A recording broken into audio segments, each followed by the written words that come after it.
শাহজালাল বিজ্ঞান ও প্রযুক্তি বিশ্ববিদ্যালয়ের শিক্ষার্থীদের নির্বাচন অনুষ্ঠিত হওয়ার কথা ছিল, কিন্তু আমরা দেখতে পেয়েছি ছাত্রদল এবং শিবিরের কারণে সাধারণ শিক্ষার্থীরা তাদের ভোটাধিকার থেকে বঞ্চিত হয়েছে।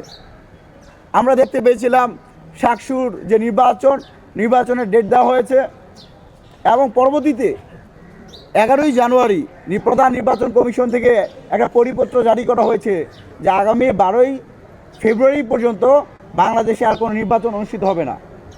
আসলে যদি একটা নির্বাচন করতে চান, সেই নির্বাচনের মুহূর্তে নির্বাচন করা অন্য যে বিষয়গুলো সেগুলো একটা অপ্রাসঙ্গিক হয়ে যায় অনেকটা।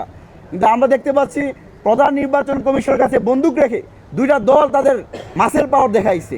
বিএনপির পাওয়ারে ছাত্রদল দেখিয়েছে, জামাতের পাওয়ারে শিবির তারা মাসেল পাওয়ার দেখিয়েছে।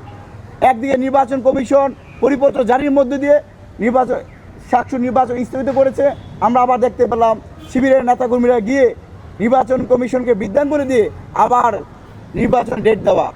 পরক্ষণে আবার দেখতে পেলাম ছাত্রদলের ভাইরা সেই ইসির কার্যালয়ের সামনে ঘেরাও করে আবার হাইকোর্টের কাঁধে বন্দুক রেখে নির্বাচনকে 4 সপ্তাহ পিছিয়ে দেওয়া। আমরা এই বাংলাদেশে আগামীতে যারাই ক্ষমতা আসুক না কেন, এই যে দলের ক্ষমতা দেওয়া, লেজুর ভিত্তিক রাজনীতি করে শিক্ষার্থীদের অধিকার বঞ্চিত করে, শিক্ষার্থীদের অধিকার হরণ করে, এইরকম রাজনৈতিক পরিবেশ আমরা ছাত্র অধিকার পরিষদ হতে দিব না। আমরা তাদের এই আচরণকে নিন্দা জানাই।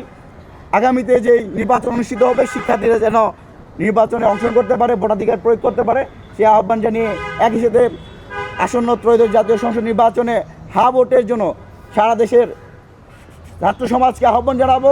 একই সাথে দলমত নির্বিশেষে সকল শ্রেণী পেশার মানুষকে আমরা আবারও বলি, আপনার পছন্দ, আপনি জামাতকে ভোট দিতে পারেন, আপনি বিএনপিকে ভোট দিতে পারেন, আপনি গণঅধিকারকে ভোট দিতে পারেন, কিন্তু আপনাকে অবশ্যই এবং অবশ্যই হা ভোটকে জয়যুক্ত করে আমরা ব্যক্তি গোষ্ঠী শাসকের পরিবর্তন করে আমরা শাসন ব্যবস্থার পরিবর্তন করতে চাই।